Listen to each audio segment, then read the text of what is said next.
Hi, I'm Vince Molinari, and welcome to the Nest Summit, part of Climate Week New York City. I am thrilled to have a guest here with me today who's a dear friend of over 30 years, Mitch Chait, the founder and CEO of Greenfence. Mitch, hey, Vince. Welcome and thanks for joining today. Oh, it's my pleasure, Vince, always. Well, you've got an amazing background, Mitch. Since I've known you, you've always been thinking outside of the box, innovating, disrupting, whether that's agriculture, the seafood industry, technology, and I've lost track of how many patents you have to your name, as you've been such a forward thinker of how do you solve for problems, particularly problems that face humanity when we talk about fairness, when we talk about hunger, when we talk about level setting our planet for the benefit of everyone. So I'd love to have this conversation, particularly since I know you're always thinking outside of the box and ahead of the game in many steps. So what a fitting title when we talk about an honest conversation about climate, and Climate Week New York City 2020, the perfect backdrop to jump into that. So why don't you start us off, Mitch? Sure. Well, again, Vince, thank you for always thinking of me and inviting me onto these very interesting platforms that you put together. Eventually, it will really pay off. Getting the message out is number one. So, when we think of climate change, what are we actually thinking about? Is it saving the planet? Well, let's not flatter ourselves. The planet's been through worse. It will survive. We should think more about the survival of humanity. How not to become one of those species in the rainforests that have been extinct. And so when I think of climate change, I think of it as it's nature's way of saying, quit or pay rent. Stop doing what you're doing to our planet. It's not good. And so it's a wake-up call. It's a wake-up call for humanity. It's about survivability. And the interesting thing about this, the solutions are not complicated, but action is required. And because let's just stop there for a second, because this is where I need your help. Part of demystifying this whole problem, it is so complicated on many levels on the surface, and yet competing interests, maybe from intentionality, continuing to make it more complicated so it's misunderstood. So when you say it's simple, let's go right to the heart of it. Give me why it's so factual. And cut through the noise. Give us the signal. Sure. Well, let's take it from this perspective. We've been told that by 2048, the oceans are going to be depleted of fish. And the fishing industry is going to be impacted, but so will people. People will not have the fish to eat that they normally eat. Let's talk about the rainforest. The rainforest, based on what scientists are telling us, will be gone by 2100, the year 2100. That's 80 years from now. No more rainforest. So we say to ourselves, well, how does that really impact us? Well, think about the lungs of our planet. Think about the biodiversity. Think about all the species that live and die based on the ecosystem that the rainforests provide us. It's serious. So then we say, well, why are we clearing our forest? Why is there this much deforestation? At the rate of deforestation today, as I said, in 80 years, there isn't any. So then we think about commerce. We think about money. What is in it for someone in some industry to continue doing what they're doing to the forests? Now, we know that their industry is going to be out of forest anyway by 2048. So why postpone the inevitable? Why don't we now take the steps we need to start putting back forests, to stop immediately deforestation? Or let's say it more practically. Over the next 5 years, we're going to stop depleting forests by 20% per year. And we're going to give back. We're going to start planting trees, like many countries do now, but we're going to start putting back. and we're going to assure the survival of biodiversity, and we're going to assure the ability of the planet to continue to gain the benefits from having a forest in the first place. So what gives there? Well, let's talk about that for a moment.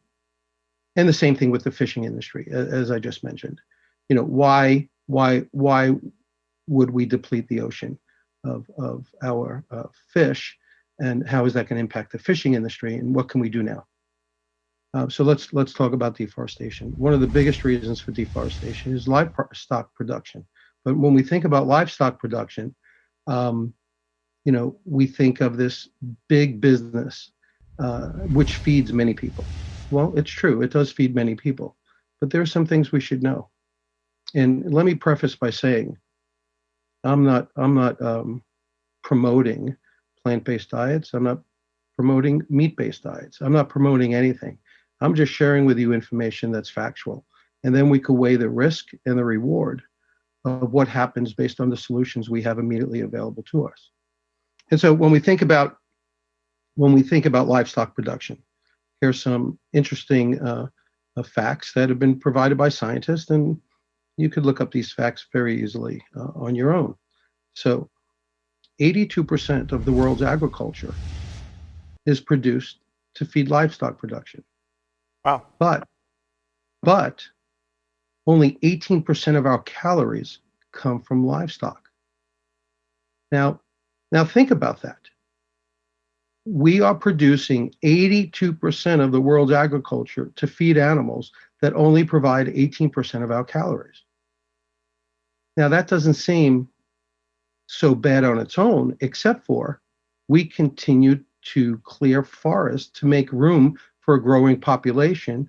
And one of the biggest contributors to clearing forests is livestock. But it's not just that. When we think about the amount of water and the amount of resources that go into producing livestock, think of a hamburger. A hamburger is about 3,000 liters of water to produce a single hamburger. Bun, cheese, lettuce, tomatoes, about 600 gallons of water just for a 4-ounce patty. Do we know that? Do we know how we're contributing to depletion of our water through livestock production? No. Think about all of this land being cleared for livestock, but what do you do with the runoff? What do you do with the rivers that feed these farms? They're drying up. The more that you cut down of the forest, the less rain, the more intemperate weathers, the more volatility in our climate system. And so we think about that. For 18% of the calories, we're doing this to ourselves. And so what can we do better? Well, for one thing, we could stop. We could limit the amount of livestock production now, and we can convert some of these farms to more viable ecosystems in creating food. The amount of agriculture that's used in livestock production would amount to meals every day for 25 billion people. Today, wait a second, Mitch. You have to go back to that for me for a second. So you're saying the amount of food that's created or feed for livestock would amount to food for 25 billion people? Do I have that right? That's correct. That's according to experts. That's according to the statistics put out by various research groups. That's correct. Oh. And I want to just go back because you're hitting us with so many numbers that are frankly astounding. And if we look at the cycle, Mitch, 82% of our agriculture for livestock, yet that's 18% of the calories. If we continue with deforestation, that delta or that spread, you can't clear enough forest if you wanted to feed enough people to have a caloric intake that would even get anywhere near par.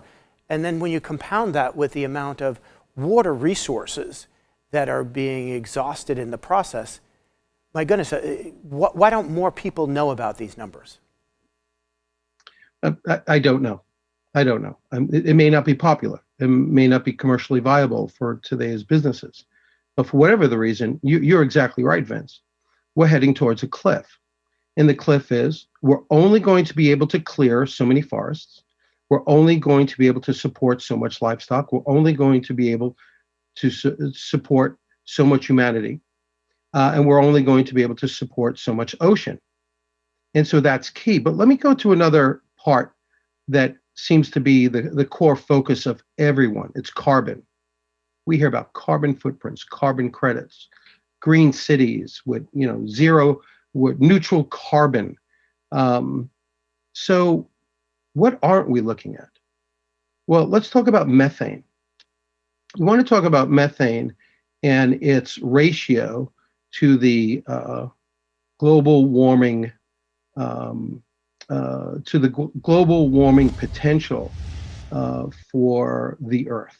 Okay, so when we think about global warming, it's measured in global warming potential, and everything is measured against carbon dioxide, so CO2, and carbon dioxide is measured 1-to-1. Okay, now think about that, 1-to-1. Methane is 28 to 36. So 37 times, or should I say, if I wanted to give it times, 215-to-1 measured against CO2. Methane, I know it's interesting. So 37% of methane, according to the scientists, come from animal farming. That's 215 times the potency and the global warming potential of carbon. But let me go to something else. It's called nitrous oxides, or NOx. If we measure that against carbon, 56% is attributable to animal farming, 67% attributable to agriculture. And so if you say 82% of agriculture, 82% of 67%. And so when we think about that, nitrous oxide is over 1,000 times more dangerous, has over 1,000 times the ratio, at 1,163-to-1 on global warming potential, with 67% coming from agriculture, 56% coming from livestock. So when we think about what we can do to save the planet, we think about how do we reduce these very dangerous emissions that are incremental and more damaging, according to the scientists, than carbon dioxide. And so the forests, let's stop clearing the forest. The government should get together under some UN resolution and have some type of scale to reduce deforestation by a rate, and by a certain date, it's over. And couple that with planting. And I'm sure, you could work out some of the solutions around planting and what you're able to cut down for some essential needs. But certainly the rainforests need to live. Also, what do you do with livestock? Well, think about it, Vince. If you and I were raising a family, and that family was, to first come to this earth tomorrow, what do they know of livestock versus an apple versus a trout? Not much. We live in a culture that is eating the earth, that is eating away at our own survivability. And the culture can be changed. It's just a generation or two, and we will move to more sustainable farming. We will move to more plant-based foods, even fish. Just think about it. If by 2048, the life in the sea is depleted to the extent that there is essentially no more fishing, commercial fishing as we know today, why wouldn't we, over 5 years, cut back on net fishing, move to line fishing, increase our ability to do more fish farming and make it more sustainable, and give the life in our oceans the opportunity to repopulate? to become more plentiful, for the ocean to become more robust. By stopping this extreme agricultural and livestock production, the runoff to the ocean can be mitigated. Runoff to the ocean is affecting our coastlines. It's affecting life in the ocean. So there are many things that we can do, and there's many things we need to be aware of to make these things happen. And I think it really starts at government and also by making consumers aware. Mitch, let's go back to that in 1 second, because I wanted to reflect on so much of what you're putting forth. And I think it starts with, as you said, saving our planet, but indeed, we're saving ourselves as inhabitants of the planet. And I think That's everything exactly that you right. bring forward when we begin to talk about the connectivity to the oceans, to the Amazon, to every person on our planet, it's incumbent upon all of us to take that personal action. And part of this actionable knowledge, this education and awareness that you're putting forward, because when you're faced with the sheer numbers and our short-term, perhaps, focus on profits, we're really compromising the longevity of our planet and our healthiness. So it is perhaps time for that reset, that pause, that change of behavior. So when you talk about that, some of the things that you're doing at Greenfence as part of awareness, when you're utilizing some of the most innovative technologies to bear to take quantum leaps for humanity, can you share with some of the things that you're doing around supply chain, sourcing of healthy products, food safety, that speak to the health of our ecosystem? Yeah, sure. It's important that whether it's industry or communities, when we make purchase decisions, we understand the impact of that purchase decision. Without getting too deep into any business, how do you get the truth of that impact into the minds of those buying, whether it's governments or whether it's communities, people.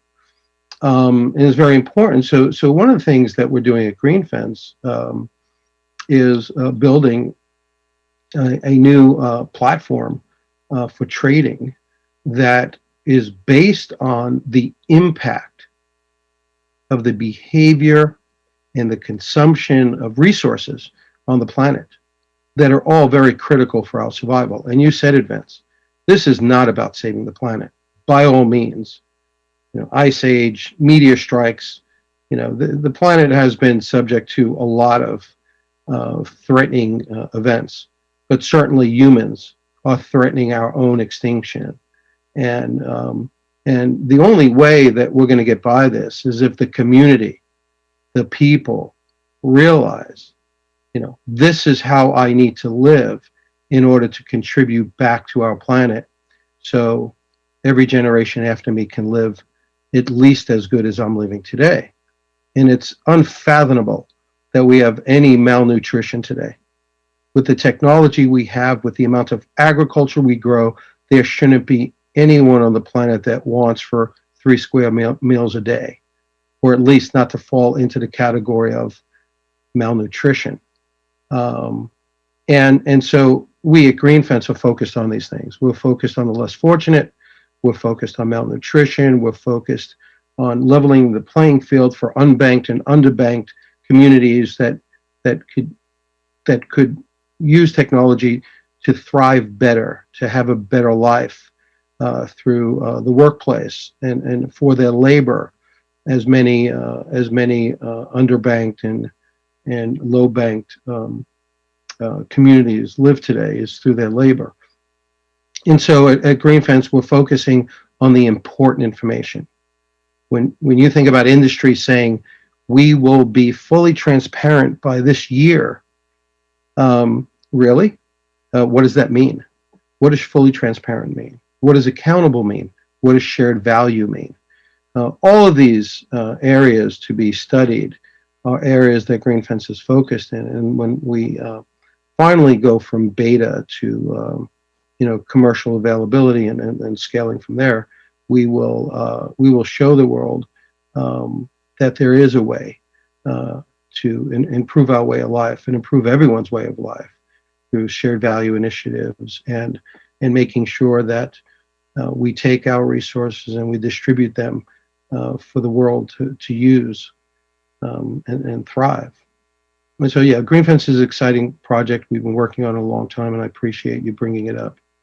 Yeah, all very exciting, Mitch, and I think it goes to the core as we challenge ourselves to think about moving from a system or a planet of scarcity to one of surplus. As you said, we certainly have the technology, we have the wherewithal, we have the resources. I think it's galvanizing the level of cooperation and collective will in order to move the needle and change the very mindsets. Mitch, as we kind of move into a bit of a close on this segment, we've covered a lot of ground.